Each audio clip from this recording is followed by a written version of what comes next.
Hello students of class 12, আমরা last ভিডিওতে যে অংশটা আলোচনা করেছিলাম অর্থাৎ একক রেখাচিত্র দ্বারা ফলনাঙ্কের অপবর্তন, সেখানে আমরা পরীক্ষা ব্যবস্থা এবং অপবর্তন যে ধারা তৈরি হচ্ছে সেই গ্রাফগুলো আলোচনা করেছিলাম। এবার ম্যাথমেটিক্যাল অংশগুলো আমরা এই ভিডিওতে আলোচনা করব, যেটা পরীক্ষাতে এইচএসে খুব ইম্পর্টেন্ট। এখান থেকে নিউমেরিক্যাল হয়, থিওরিতেও 2 নম্বর 3 নম্বর প্রশ্ন আছে। ওই জন্য এই ভিডিওতে তোমরা খুব ভালো করে বোঝার চেষ্টা করবে। আর আগের ভিডিওতে যে অংশগুলো ছিল সেটা কিন্তু তোমরা বইটা এখন খুলে রাখো, তাহলে বুঝতে সুবিধা হবে, কারণ সেগুলো আর এখন আমি ড্র করছি না। তো আমরা যখন থার্ড ভিডিওতে আলোচনা করি, থার্ড ভিডিওতে যে সবচেয়ে প্রথম ডায়াগ্রাম ড্র করেছিলাম পরীক্ষা ব্যবস্থা, সেখানে তোমার মনে আছে নিশ্চয়ই যে একটা উৎস ছিল, সেই উৎসকে একটা স্লিটকে আলোকিত করা হলো, সেখান থেকে একটা L1 লেন্স ছিল, সেখানে আলোক রশ্মিকে আপতিত করা হলো, তারপরে প্রতিসরণের ফলে একটা রেখাচিত্র AB ছিল, সেখানে তাকে ফেলা হলো, সেখান থেকে এইবারে পর্দা একটা এলিমেন্ট ছিল, সেইখানে অপবর্তন ঝালক তৈরি করা হয়েছিল আর একটা লেন্স L2 সাহায্যে। যেহেতু এটা ফ্রন্টওভার অপবর্তন, সেই জন্য অসীম দূরত্ব উৎস এবং পর্দার মধ্যে থাকে, সেই ভিত্তিতে আমরা দুটো লেন্স ব্যবহার করেছিলাম। এবারে আমরা যেটা আলোচনা করতে চাইছি এই ভিডিওতে, যেটা আমাদের এইচএসএ খুব ইম্পর্টেন্ট প্রশ্ন, সেটা হচ্ছে মুখ্য চরমবিন্দু সম্বন্ধে। আমরা গ্রাফে দেখেছি যার তীব্রতা সবচেয়ে বেশি ছিল, গ্রাফটা মনে করে দেখো পিক সবচেয়ে বেশি উঁচুতে ছিল। এবার হচ্ছে সেটা বাদে গৌণ চরমবিন্দুও থাকে, যেটা অপবর্তনই দেখা যায়, যেটা রেখিচারে দেখা যায় না। সেটা কি না, যেহেতু প্রতিবন্ধকের যে জ্যামিতিক সাহায্য সেখানেও আলো প্রবেশ করে, তো সেখানে পর্যায়ক্রমিক ভাবে উজ্জ্বল বিন্দু এবং অন্ধকার বিন্দু কিন্তু পাওয়া যায়। তাহলে সেই গৌণ চরমবিন্দু কোথায় অবস্থান করবে কিংবা কোন শর্তে হবে সেটা আলোচনা করবো আমরা। আর অববিন্দু গঠনের শর্ত কি সেটা আলোচনা করবো। তো প্রথমে অববিন্দু, তারপরে গৌণ চরমবিন্দু আমরা আলোচনা করবো। তোমরা বইতে 778 পেজ এবং 779 পেজে এই আলোচনাটা রয়েছে সম্পূর্ণভাবে, সেটাই আমরা আলোচনা করব। তো এর জন্য সবচেয়ে প্রথম যেটা কাজ করব, আমরা মেইন ডায়াগ্রামটাই আঁকবো, আর লেন্স কিংবা L1 L2 লেন্স ওইগুলো আলোচনা করব না। যেটুকু ডায়াগ্রামের অংশ ক্যালকুলেশনে লাগবে আমাদের, সেটাই পরীক্ষাতে করো, আর সেটা বুঝলেই হবে। তো তার জন্য সবচেয়ে প্রথম যেটা কাজ করব আমরা, সেটা হচ্ছে প্রথমে আমরা স্লিটটা এঁকে নেব। তো এটা হচ্ছে সেই স্লিট, আর এটা হচ্ছে সেই প্রতিবন্ধক। তোমরা স্কেল নিয়ে ড্র করে নেবে। এটা সেই প্রতিবন্ধক। আর এই ক্ষেত্রে আমরা এই যে AB, যেটা নাম দিয়েছিলাম আগের বারও তোমাদের মনে আছে, তো এই যে ডিসটেন্সটা অর্থাৎ রেখাচিত্রের প্রস্থ, সেটাকে নাম দিচ্ছি A, অর্থাৎ AB equals to A। এখানে একটা মাঝের বিন্দু কল্পনা করে নিচ্ছি আমরা, সেটা হচ্ছে C। যেটা শুনেই করছি যাতে করে উভয় পাশে আমরা সিমেট্রিক্যালি আলোচনাটা করতে পারি, সেইটা হচ্ছে তাহলে A/2। তো এইখানে দেখবে আলোক রশ্মি এখানে যদি পৌঁছালো, অর্থাৎ সমতল তরঙ্গমুখ এখানে পৌঁছালো। সাপোজ এইখানে আমরা আগের বারের মতোই আমরা এখানে পর্দা ইমাজিন করছি, এরকম পর্দা ইমাজিন করলাম। পর্দার নাম আমরা দিলাম যেরকম আগের বার ছিল আমাদের। তোমরা একদম বড় স্কেল নিয়ে সোজা ড্র করবে, ঠিক আছে? যেরকম আগের বার আমার নাম ছিল mm, সেরকমই রাখলাম। এইবারে আমরা দেখেছিলাম আগের বারও যে আলোক রশ্মি এখানে যে এলো, সেখান থেকে স্বাভাবিকভাবে যেটা সেন্ট্রাল পয়েন্ট যেটা ছিল আমাদের, সেখানে কি হতো না, সেন্ট্রাল পয়েন্টে সেখানে কেন্দ্রীয় চরমবিন্দু তৈরি হতো। তো সেটা থাকবে। তো সেই বরাবর আমরা রেখাটাকে ড্র করে রেখে দিই আপাতত। এটা হচ্ছে সেই কেন্দ্রীয় চরমবিন্দুর অবস্থান, অর্থাৎ এই দুটো বিন্দু থেকে যখন আলোক রশ্মি সমদশায় এখানে পৌঁছাবে, পরিপাত হবে, তখন গঠনমূলক ব্যতিচার ঘটবে, সেখানে বিস্তার সবচেয়ে বেশি থাকবে। সেটাই হচ্ছে আমাদের সেন্টার ম্যাক্সিমাম, কিংবা যাকে আমরা বলি মুখ্য চরমবিন্দু। এবারে সাপোজ কোন একটা বিন্দু, সাপোজ আমি এই বিন্দুটা ধরলাম, এই বিন্দুতে সাপোজ প্রথম অববিন্দুটা তৈরি হচ্ছে সাপোজ, তাহলে আমরা বলতে পারি আলোক রশ্মি এখান থেকে এখানে পৌঁছাবে। তোমরা স্কেল নিয়ে একদম সোজা আঁকে নেবে। আর B থেকেও পৌঁছাবে, যেটা তোমরা ডায়াগ্রামও দেখতে পারবে।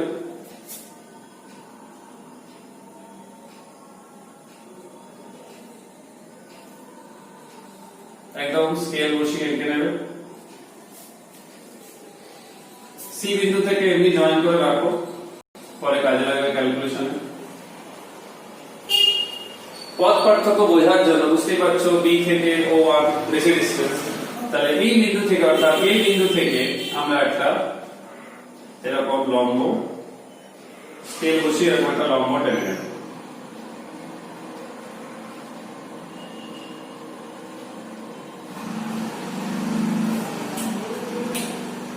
এইবার তোমরা একটু ভেবে দেখো, যেহেতু এই ওটাই হচ্ছে আমাদের কেন্দ্রীয় চরম বিন্দু, তাহলে এর সাপেক্ষেই আমাদের কিন্তু অঙ্কন করতে হবে বাকিগুলো।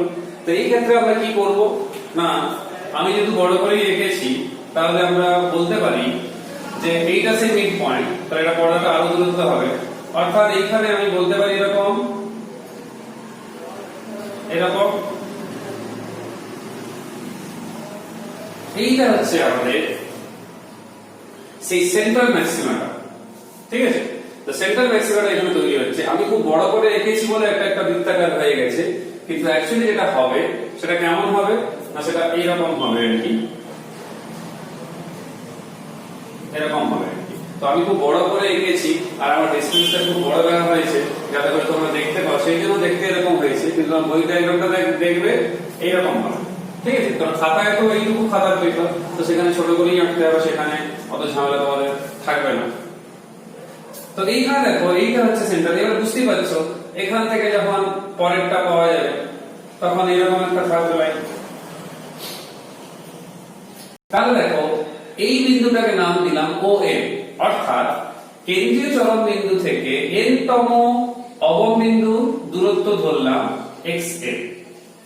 ঠিক আছে, তাহলে স্বাভাবিক আমি এদিকে যখন করব তাহলে এদিকেও আমরা বলবো এরকম থাকবে, তাহলে এদিকেও পাওয়া যাবে। তাহলে এদিকেও এটা একটা O1 নাম দিতে পারি আমরা।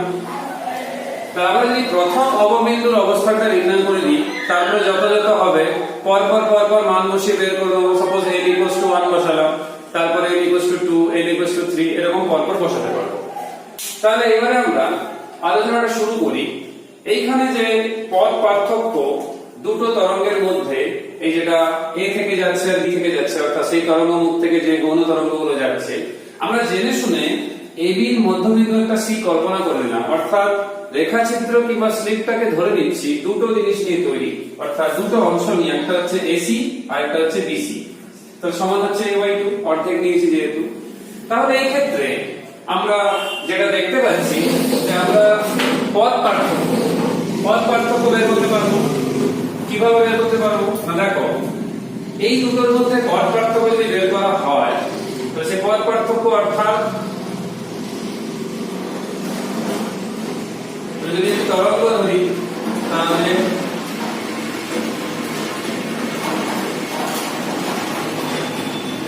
কারণ এই পথ পার্থক্যই হচ্ছে সবচেয়ে গুরুত্বপূর্ণ জিনিস, কারণ তার উপর নির্ভর করছে দশা পার্থক্য, এবং সেই দশা পার্থক্যের উপরে দাঁড়িয়ে আমাদের গঠনমূলক ব্যতিচার এবং ধ্বংসাত্মক ব্যতিচার জিনিসটা হবে, যার ফলস্বরূপ আমরা এই বিন্দুগুলোকে চিহ্নিত করতে পারবো, এই বিন্দুগুলো সম্বন্ধে জানতে পারবো। তাহলে পথ পার্থক্য যেটা হচ্ছে, যেটা আমরা দেখতে পাচ্ছি, যদি আমি করতাম এটা তাহলে এরকম আসতো। তাহলে দুটোর মধ্যে যেটা পার্থক্য, যদি লম্ব টেনে দিয়েছি আমরা, তাহলে এটাই হচ্ছে বিপি। তাহলে বিপি যে পথ পার্থক্য, যেটা আমরা ডেল্টা বলে এসেছিলাম ব্যতিচার চ্যাপ্টারে, তো এই বিপির ক্ষেত্রে যেটা হবে সে পথ পার্থক্য, সেটা কত তার উপরে নির্ভর করবে আমাদের এই চরম বিন্দু অবম বিন্দু এর অবস্থান। তো সবচেয়ে প্রথম যেটা কাজ করবো আমরা এই অ্যাঙ্গেলটাকে থিটা ধরছি, তাহলে স্বাভাবিকভাবে আমাদের এই অ্যাঙ্গেলটাও থিটাই হবে। আর পর্দা থেকে এই যে দূরত্ব যেটা রয়েছে উৎসের মধ্যে অর্থাৎ রেখাচিত্রের মধ্যে, সেটাকে আমরা ক্যাপিটাল ডি ধরে দিচ্ছি। আর এই অ্যাঙ্গেলটা থিটা, তোমরা বইটাও দেখতে পারো অ্যাঙ্গেলটা, কিন্তু এই ক্ষেত্রে আমাদের এইখানে একটা কথা বলা রয়েছে, তোমরা বইতে লক্ষ্য করে দেখবে। আমরা এই যে মধ্যবর্তী যে কোণটা ড্র করেছি, তো এইটা থিটা হচ্ছে না, সরি এটা থিটা হচ্ছে না, থিটা যেটা আমাদের হচ্ছে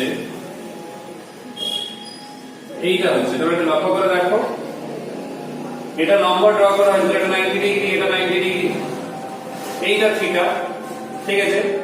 তাহলে এই ক্ষেত্রে দেখো এই অ্যাঙ্গেলটা কিন্তু থিটা দাঁড়াচ্ছে, ঠিক আছে।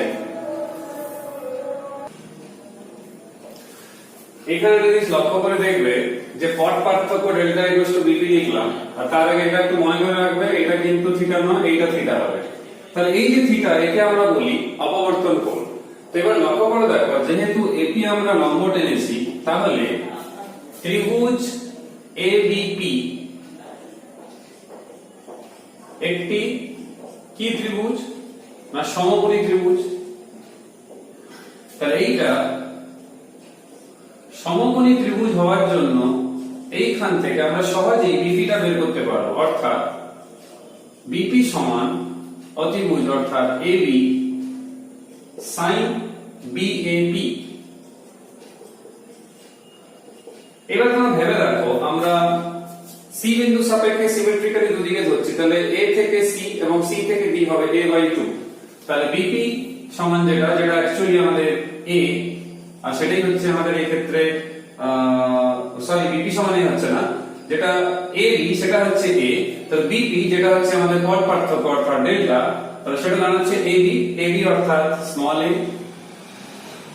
sin BAP, sin BAP. তাহলে এখান থেকে কত আসবে না a sin থিটা। তাহলে বিপি সমান যেটা দাঁড়ালো সেটা হচ্ছে a sin থিটা। এবার দেখো, আমরা যে স্লিপটা ছিল, যে রেখাচিত্রটা ছিল, সেটা সি এর সাপেক্ষে আমরা উভয় পার্শ্বে সমানভাবে ধরছি, ওটা সেটাই হচ্ছে সেন্ট্রাল পয়েন্ট। তাহলে এটাও a/2, এটাও a/2। তার মানে এই বিন্দুর সাপেক্ষে এইদিকে আমরা যা করবো, এইদিকেও সেরকমই ব্যাপার একটা দাঁড়িয়ে যাচ্ছে, মানে সিমেট্রিক্যাল ব্যাপার দাঁড়িয়ে যাচ্ছে, সিমেট্রি থাকছে। তাহলে এ থেকে এবং বি থেকে কিংবা এ থেকে কিংবা সি থেকে যে অনুতরঙ্গগুলো পৌঁছাচ্ছে, তাদের মধ্যে দশা পার্থক্য কেমন থাকবে তার উপরে নির্ভর করছে এখানে চরম বিন্দু কি অবম বিন্দু গঠন হবে। যদি আমরা এ থেকে সি এর মধ্যে যা দেখব তার উভয় পাশে, অর্থাৎ আমরা এ থেকে বি এর দিকেও যদি যাই, অর্থাৎ এ বির জন্য যেন ভাবি, তাহলেও কিন্তু একই রকম জিনিসটাই কিন্তু দাঁড়াবে, অর্থাৎ উভয় পাশেই আমরা পাবো। এই জন্য দেখবে সেন্ট্রাল লাইন থেকে এদিকে যেমন পাচ্ছি অবম বিন্দু, এদিকেও আমরা পাচ্ছি কিন্তু অবম বিন্দু। তার মানে আমি বলতে চাইছি, তাহলে এ থেকে সি এর জন্য যদি আমি এখানে লক্ষ্য করে দেখো, এই বিপিটাই হচ্ছে আমাদের পথ পার্থক্য, যেটাকে আমরা ডেল্টা দিয়ে প্রকাশ করেছিলাম। তাহলে এই পথ পার্থক্য যেটা থাকছে, অর্থাৎ এ থেকে এবং সি থেকে যে নির্গত তরঙ্গ, তাদের মধ্যে যদি পথ পার্থক্য λ/2 হয়, অর্থাৎ এই ডেল্টা সমান λ/2 হয়, তখন আমরা অবম বিন্দু পেয়ে থাকি। তাহলে প্রথম অবম বিন্দুর কথা আমরা বলছি, তো এই জন্য আমি λ/2 বললাম। তাহলে এবার ভেবে দেখো, আমরা এ এবং সি ধরছি, তাহলে এ থেকে সি এর মধ্যে দূরত্ব কত? a/2। অবশ্য সিমেট্রিক্যালি আমরা এ থেকে বি এর মধ্যেও করতে পারি, যেটা আমরা ইন জেনারেল করব। তাহলে এর জায়গায় লিখবো a/2 sin থিটা a, এর তম আমরা অবম বিন্দুর কথা বলছি, তাহলে sin থিটা n। আর যদি প্রথম অবম বিন্দুর কথা বলি, তাহলে শুধু থিটা 1 লিখতে পারি, যেমন বইতে দেখবে সেখানে থিটা 1ই লেখা আছে। তার মানে কি, এই ও এ কিংবা ও বিন্দু উভয় পাশে যে দুটো অবম বিন্দুর কথা, দুটোই ধরা হচ্ছে একটা পজিটিভ দিকে একটা নেগেটিভ দিকে। তাহলে এটাকে আমরা এইভাবে লিখতে পারি λ/2, তো 2 কেটে যাচ্ছে, তাহলে এখান থেকে আমরা লিখতে পারবো a sin θ1 = λ। তো প্রথম অবম বিন্দু আছে বলে এটা λ আছে, অর্থাৎ 1 * λ আছে। যদি এটা n তম অবম বিন্দুর কথা ভাবা হয়,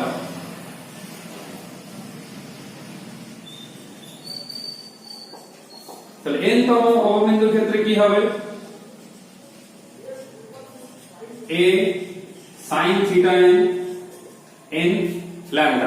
এই সম্পর্কটা খুব গুরুত্বপূর্ণ, অঙ্ক করতে থিওরি সবই লাগবে, তোমরা দেখবে বইতে রয়েছে, সমীকরণ নাম্বার 2 তা সেখানে রয়েছে। তাহলে এটা তৈরি হচ্ছে কোথায়? ও n বিন্দুতে। তাহলে এই সম্পর্কটা মনে রাখবে, যেখানে আমরা n এর মান এরকম +1 -1 +2 -2 এরকম পরপর পরপর বসালে আমরা উভয় পাশে পজিটিভ হাফ নেগেটিভ হাফ উভয় পাশে কিন্তু অবয়ব বিন্দুগুলো সিমেট্রিক্যালি পেয়ে যাব সমান পরিমাণ মোটামুটি দূরত্বে। তো এটা মাথায় রাখতে হবে তোমাদের। নেক্সট যেটা আমাদের আলোচনা করতে হবে, এখানে যেহেতু নামগুলো রয়েছে যদি নাম দিয়ে যদি বলতে হয় তাহলে এগুলো যদি এটা কেন্দ্রীয় চরম বিন্দু ও, তাহলে প্রথম অবয়ব বিন্দু O1, তাহলে এটা আবার গৌণ চরম বিন্দু, তাহলে পরেরটা ধরবো, তাহলে O1 এর পর O3, O3 এর পর O5, এই দিকেও একই নাম দেবো। তোমরা মনে করে দেখো সেকেন্ড ভিডিওতে আমি যে ড্র করেছিলাম ডায়াগ্রামটা, সেই ডায়াগ্রামটাকে আবার একবার বলে দিই। এরকম একটা ড্র করা হয়েছিল, এরকম ছিল, মনে করে দেখো আমি ছোট করে ড্র করলাম যাতে করে এইটুকু জায়গার মধ্যে আঁকা হয়ে যায়। এরকম যে ড্র করেছিলাম সেখানে মনে করে দেখো এই তখন আমি একটা জিনিস বলেছিলাম যে এদিকে সাইন থিটা প্লট করাই, কিন্তু আমি এটা বলিনি যে এই বিন্দুগুলো স্থানাঙ্কের মানগুলো তখন কিন্তু বইতে ছিল, কিন্তু আমি জেনে শুনে বলিনি কারণ প্রুফটা তো এই ভিডিওতে আলোচনা করবো সেই জন্য। তাহলে এখান থেকে দেখো যদি আমি সাইন থিটা মান বের করতাম তাহলে কত আসতো, ল্যাম্ডা বাই এ। ওই জন্য দেখবে বইতে তোমরা ওই 778 পেজে ডায়াগ্রামে লক্ষ্য করে দেখবে সেখানে কেমন লেখা আছে না ল্যাম্ডা বাই এ, এটা কত লেখা আছে 2 ল্যাম্ডা বাই এ। তাহলে দেখো n এর ভ্যালু শুধু চেঞ্জ হচ্ছে, অর্থাৎ n ইনটু ল্যাম্ডা বাই এ মানে এইটা, এই যে তাহলে sin থিটা এখান থেকে কত আসছে n ল্যাম্ডা বাই এ, তাহলে n +1 বসাও ল্যাম্ডা বাই এ, +2 বসাও 2 ল্যাম্ডা বাই এ। একইভাবে মাইনাস গুলোর ক্ষেত্রে এরকমই আসবে, মাইনাস যদি নাও লিখি তাহলে দেখো এদিকেও পাবো আমরা এই জিনিসটা। কিন্তু কেন স্থানাঙ্কগুলো x অক্ষ বরাবর এগুলো ছিল এবারে নিশ্চয়ই বুঝতে পারছো, সেটা আমি জেনে শুনে আগে ভিডিওতে বলিনি কারণ এই প্রুফটা তোমরা এখনই দেখতে পেলে। তখন স্বাভাবিকভাবে মনে প্রশ্ন আসতো যে স্যার কেন lambda by A 2 lambda by কেন লিখছেন। দেখো সিমেট্রিক্যালি কেন্দ্রীয় বিন্দু থেকে এটা যেরকম দূরত্ব এখানেও সেরকমই, এখানেও সেরকমই, এখানেও সেরকমই। এই ডায়াগ্রামটা তোমরা দেখবে 7.3b তে ছিল কিন্তু। তাহলে আমরা অবয়ব বিন্দু গঠনের শর্ত সেটা আমরা পেয়ে গেলাম। এইবার যেটা আমরা করব সেটা হচ্ছে একই জিনিসই থাকবে ক্যালকুলেশনের মধ্যে, সেটা হচ্ছে আমরা যদি গৌণ চরম বিন্দু গঠনের কথা ভাবি তখন কি হবে না, গৌণ চরম বিন্দু যেটা থাকছে সেটা সেন্ট্রাল থেকে যেরকম ধরো এরকম বিন্দু, তো সেই ক্ষেত্রে কি হবে না পথ পার্থক্য যেটা বের করেছি সেই পথ পার্থক্যের মান যেন অবশ্যই এইরকম কিছু যেন হয় 3/2 ল্যাম্ডা 5 ল্যাম্ডা বাই 2 এরকম।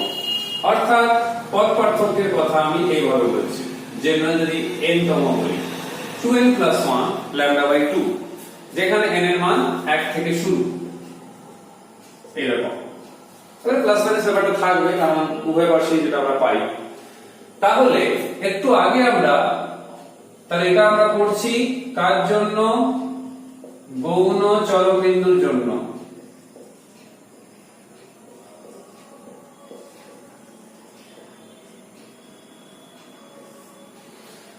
তাহলে অবয়ব বিন্দুর ক্ষেত্রে আমরা কি পেয়েছিলাম,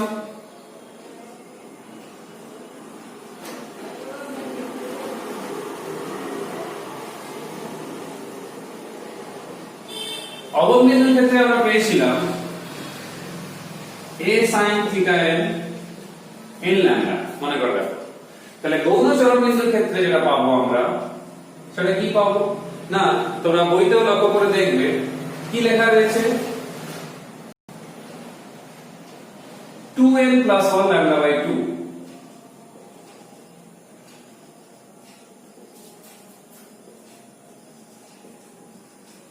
তাহলে গৌণ চরম বিন্দুর ক্ষেত্রে যেটা আমরা লিখবো সেটা হচ্ছে a থিটা n এর জায়গায় থিটা n' লিখবো, কারণ অপবর্তন কোণ কিছু আলাদা হবে। অবশ্যই এটা উভয় পাশের কথা ভেবেই বলছি আমি, a b তার c এর দিকে এদিকেও c এর এদিকেও দুটোই ধরে বলা হচ্ছে।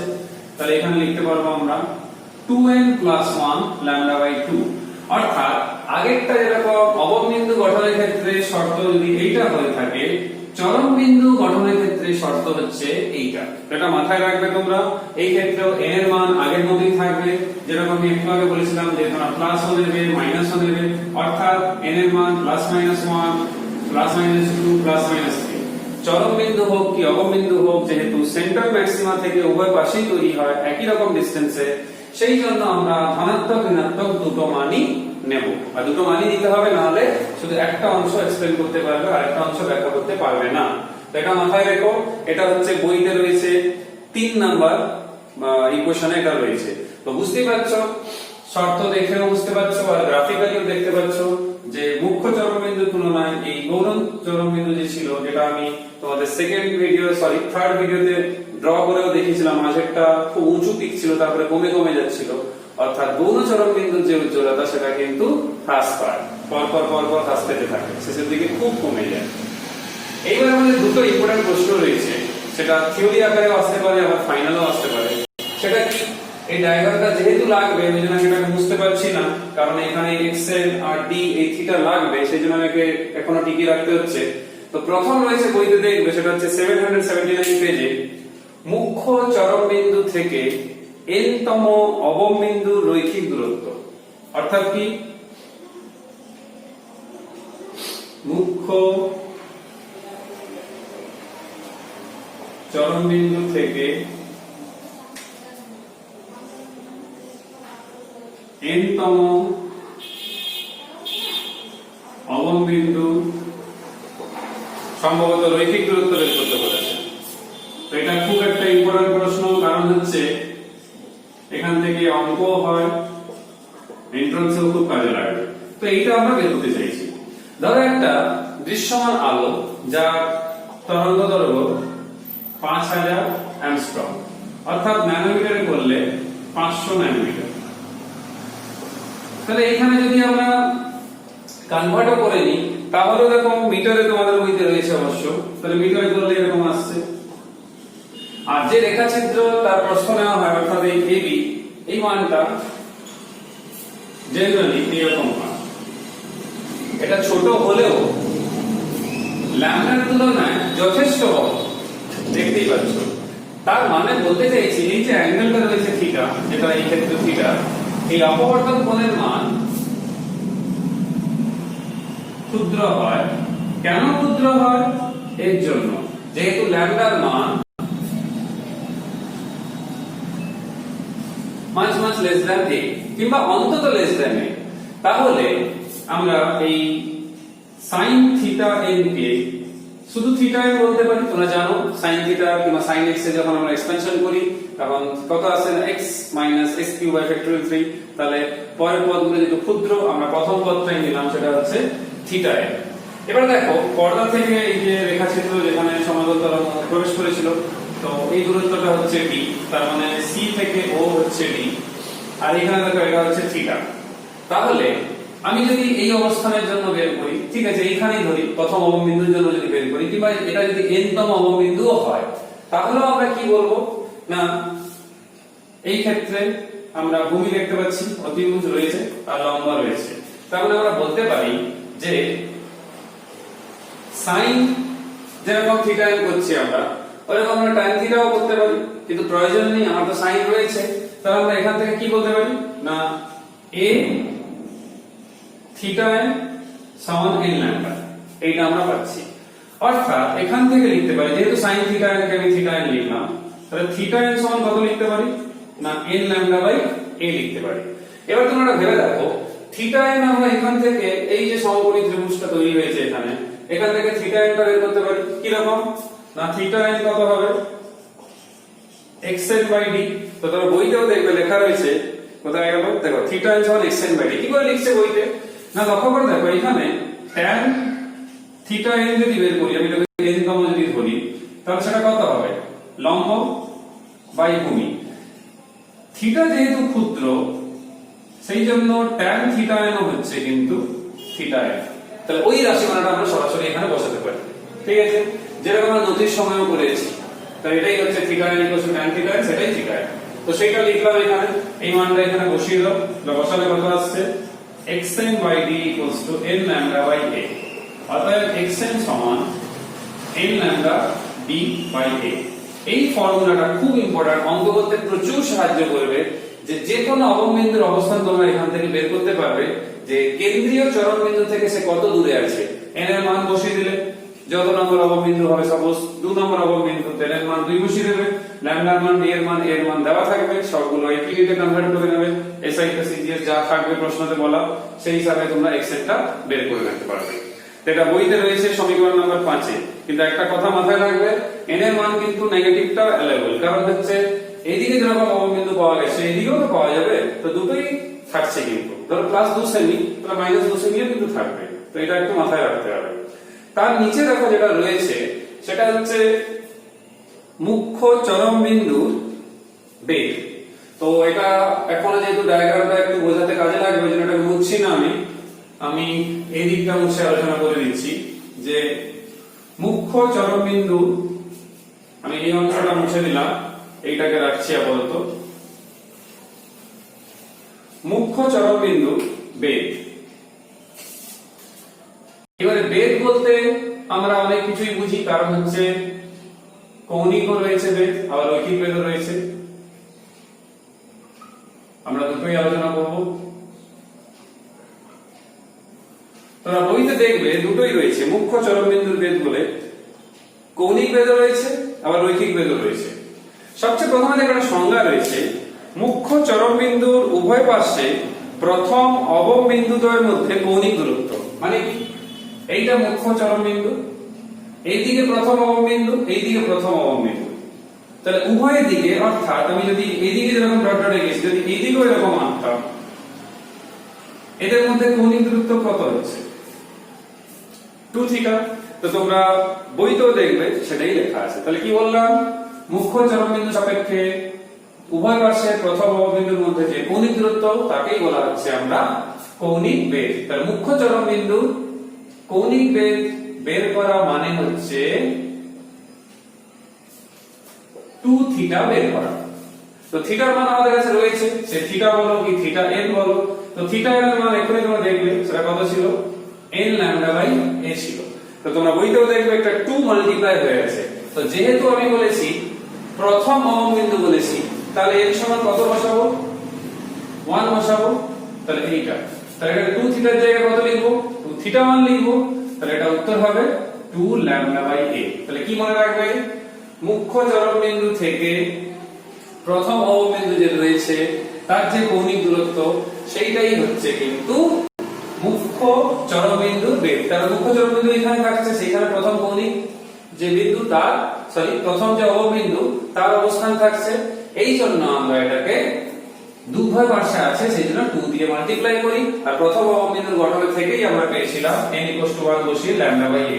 তো এই ফর্মুলাটা খুব কাজে লাগবে নিউমেরিক্যালস করার সময়, কৌণিক বেগ করার সময়। তো এটা হচ্ছে তোমাদের বইতে ইকুয়েশন নাম্বার 6, তোমরা বইটাও মার্কিং করে রাখো, পড়তে সুবিধা হবে। এরপর রয়েছে মুখ্য চরম বিন্দুর রৈখিক বেগ। তাহলে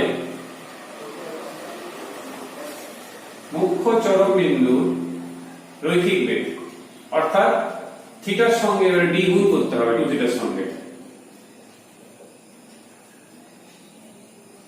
তাহলে রৈখিক বেগ বের করার সময় যেটা আমরা করব, পর্দা থেকে যে দূরত্বটা রয়েছে উৎস কিংবা রেখাচিত্রের তার সঙ্গে গুণ করব। যেরকম মনে করে দেখো s r থিটা তোমরা ত্রিকোণমিতিতে করতে সেই r কিংবা বৃত্তচাপের সমান, সেই রকমই আমরা করব। তো d থাকছে 2 থিটার মান আমাদের কাছে রয়েছে 2 ল্যামডা বাই a, অর্থাৎ 2 ল্যামডা d বাই a।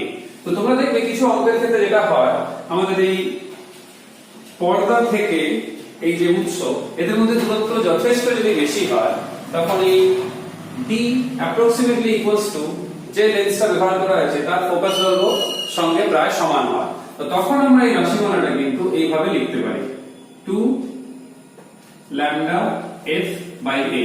ওই জন্য তোমরা বইতে দেখবে যে রাশিমালা রয়েছে সেখানে কিন্তু f টা রয়েছে। তো এই যে f টা, এটা কিন্তু প্রথম যে মনে করো দেখো থার্ড ভিডিওতে আমি এইদিকে একটা লেন্স এঁকেছিলাম আর এইদিকে একটা লেন্স এঁকেছিলাম, এটা L2 ছিল, এটা L1 ছিল। এই f টা হচ্ছে L2 লেন্সের ফোকাস দৈর্ঘ্য, এটা মাথায় রেখো কিন্তু। তার দ্বারাই কিন্তু এইখানে ঝালকটা প্রস্তুত করা হয়েছিল কিংবা তৈরি করা হয়েছিল কিংবা এইখানে পরিপাক ঘটানো হয়েছিল পর্দার উপরে। তাহলে এই রাশিমালাটা তোমাদের জন্য খুব ইম্পর্টেন্ট।